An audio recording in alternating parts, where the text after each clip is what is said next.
Is this thing on? Welcome back to Big Mouth, and fancy seeing you here in June. Are very welcome, my friends, and especially my enemies. Come in, sit down, no touching. I don't do the touching. Are you feeling charitable? Then smash the subscribe button and the like button, and please do follow me on Twitter at Movies TV Mad, and welcome to Sunday's edition of the DCEU Daily. The DCEU and Star Wars problem. Mick, what are you doing talking about Star Wars on a DCEU Daily video? That's a bit cheap, isn't it? No, because I believe the DCEU problem is the same as the Star Wars problem. But guess what? The DCEU has solved its problem, and that's the point. And I believe the only way forward for Star Wars is to do the same thing. And isn't it ironic? The salvation of the DCEU problem was an entity from outside buying Time Warner and saying, right, we have a problem here. We cannot convince the critics or the mainstream audience to like a Zack Snyder DC film. They're not going to come in. They're not going to give him good score ratios on Rotten Tomatoes. What can we do? But we have a bigger problem. He has a lot of light on him now. He's very popular. A big fandom is fighting to release his vision of Justice League. We can't just throw that out. So they investigated. They investigated the situation just like they've been doing with The Ellen Show. And they're doing that with all their platforms, by the way. These are very clever and smart people. So they sat there and they said, what can we do about this? How can we solve this problem? Easy.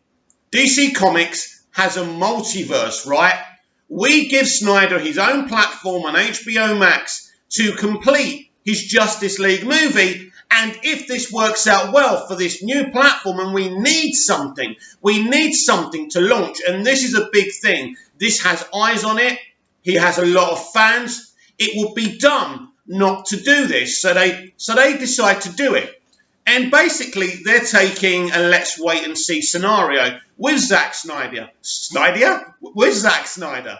And if it works, then we get more Snyderverse DC, don't we? On HBO Max. If it doesn't, it doesn't. That's life. But at least we've seen his vision that was stripped away from him.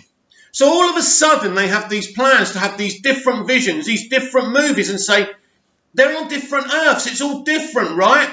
But we can still use good elements of the DCEU, like Wonder Woman and Aquaman, that the mainstream love, right? And we can just strip away what Snyder's doing, give him his little corner, and let him get on with it. So all of a sudden, AT&T come up with this genius of an idea, which is DC fandom. Now, they didn't just wake up one morning and decide to do this. When they took over, they sat there and they thought about this intellectually, and they said, right, you know, we're in lockdown, there's a pandemic, what can we do? We'll bring comic book writers, directors, we'll show brand new trailers, we'll announce new projects. We will tell people in no uncertain terms what our plans are for the DC IP. And basically, their plan is, and we've heard Zach talk about this, we've heard Jay Oliver talk about this, and so many others, the multiverse.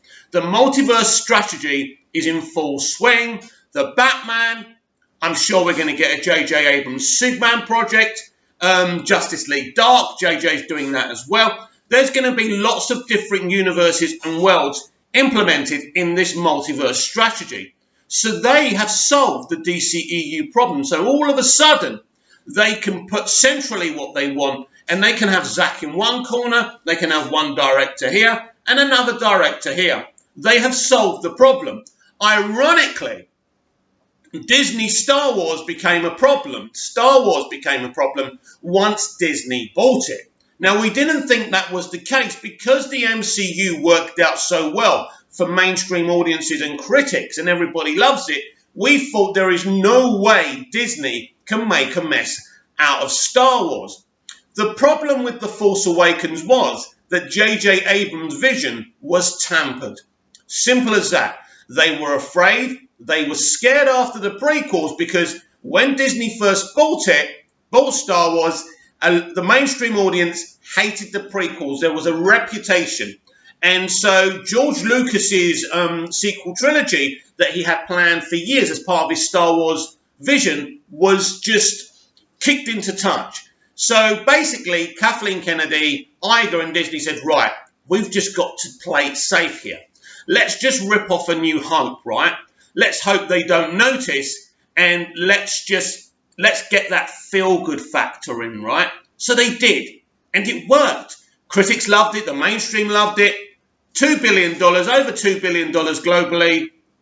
We're away. One movie a year, one Star Wars movie a year. Awesome. Brilliant. This is really going to work out. And the fans are thinking, one Star Wars movie a year. This is awesome. I'm thinking, as a Star Wars fan, this is awesome. So what could possibly go wrong?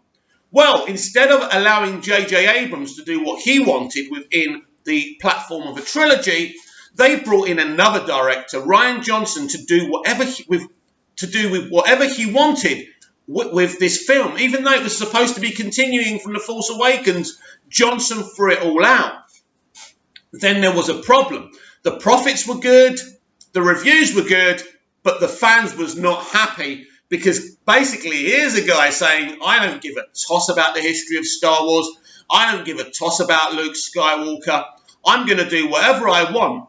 And instead of saying to Johnson, look, you make your own trilogy, right? That was the plan after The Last Jedi, but of course that went outside the window.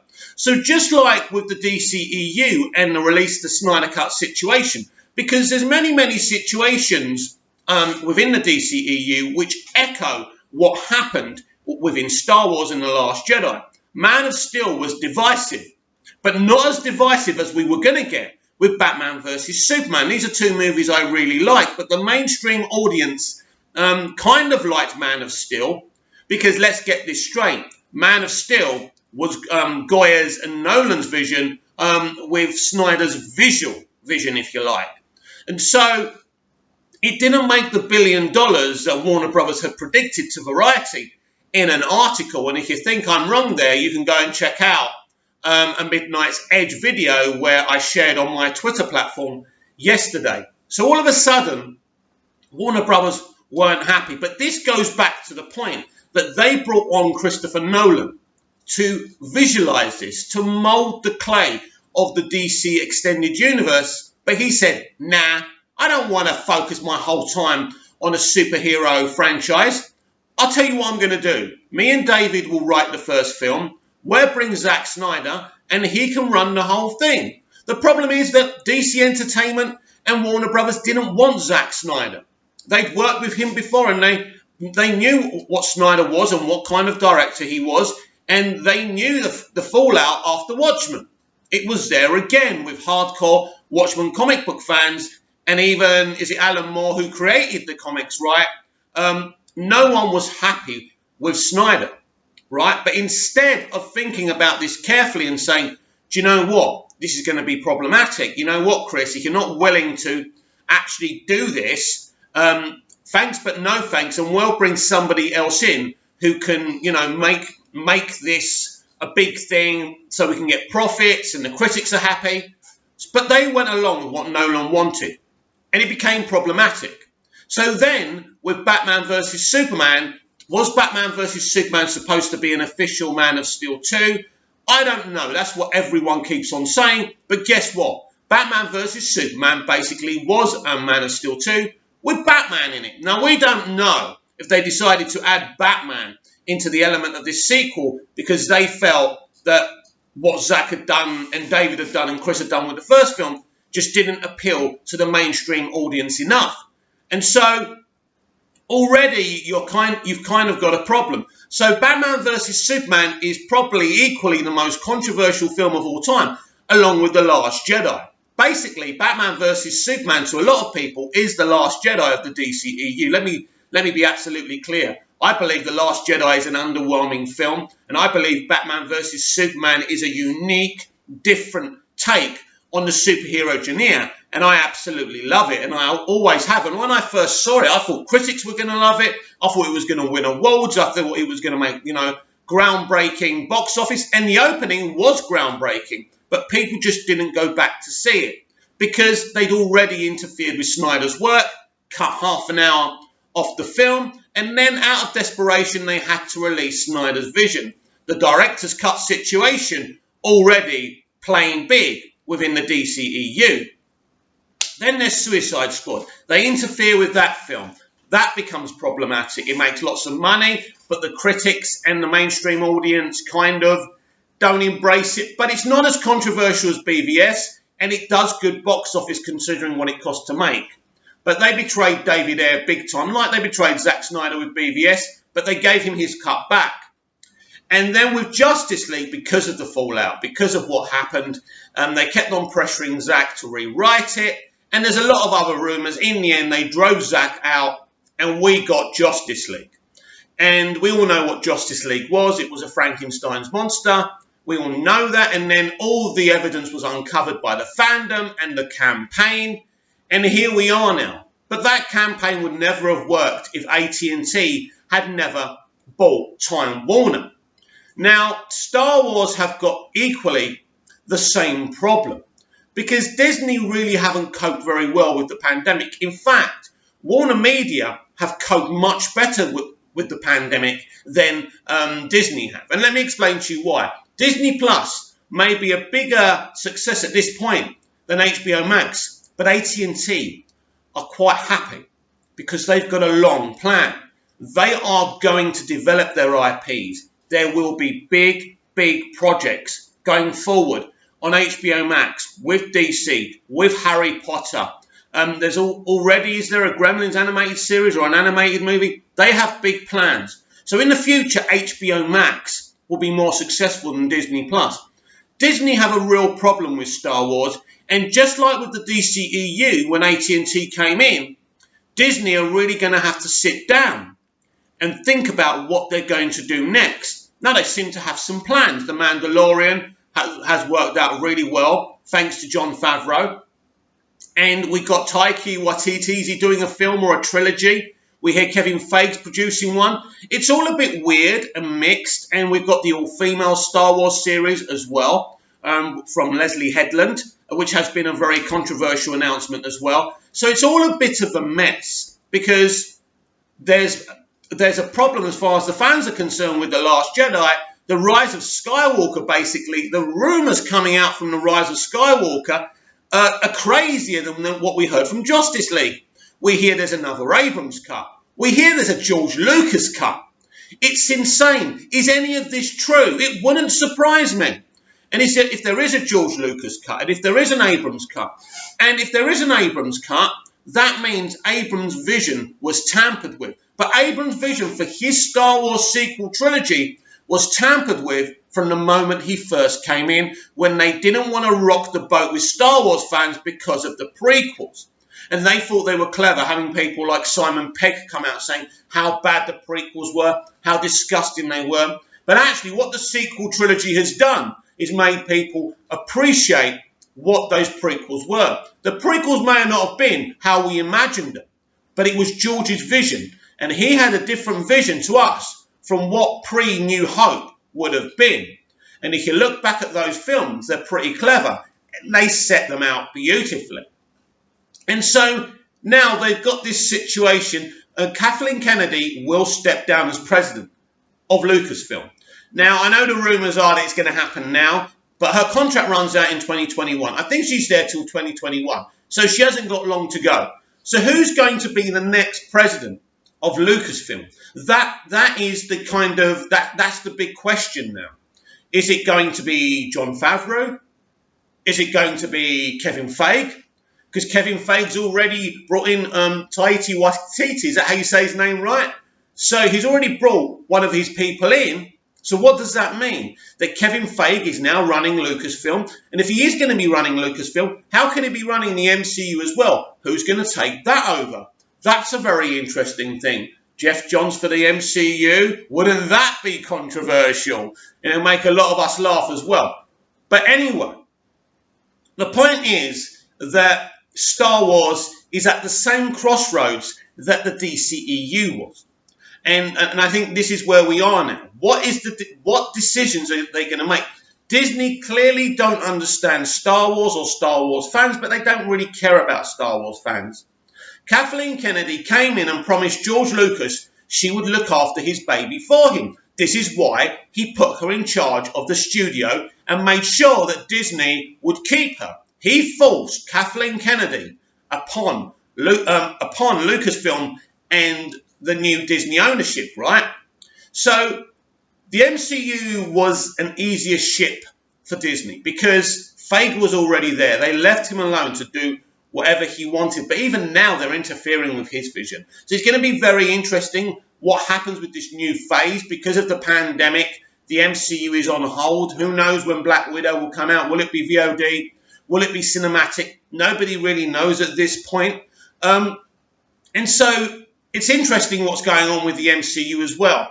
Now, unfortunately for Star Wars, they don't have a multiverse. But I believe they will construct one. Now, this is Star Wars. This is a sci-fi fictional universe that you can do anything. It really doesn't matter. Isn't it interesting? DC are going down the multiverse strategy. The MCU are going down the multiverse strategy. They've even got Doctor Strange in the multiverse of madness. So they're definitely going down that direction.